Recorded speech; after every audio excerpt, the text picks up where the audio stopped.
how can we really ground into the beauty of enough in our romantic relationships and in our greater life? The misconception with the word enough is that it means the end of ambition. When you say enough, most people say, like, okay, well, then you get it and then there's nothing more. It's like the end of ambition or the end of growth. And that is really not the case in the way that I think about enough. I think about enough as being all about the fact that your expectations are your single greatest liability in life. If you allow your expectations to accelerate faster than your reality, you will never feel contentment. You will never feel happiness. You will never feel that feeling of fulfillment. And so understanding that your expectations are a byproduct of the things that are around you and your consumption and your willingness to keep them in check is really essential to managing your own journey, your own path on all of this. There is nothing wrong with continuing to chase ambition, with continuing to push for growth in your relationships, in your life, to continue to try to create more.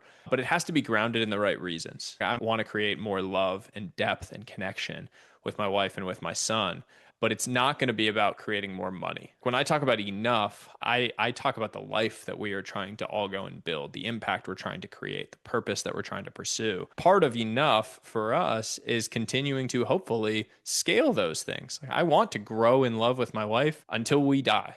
I want to continue to feel like we are getting closer, deepening a bond, growing in love in that way. It's the same way I feel about my son and my relationship. I want to continue to grow and adapt and change and recognize that that's part of that journey.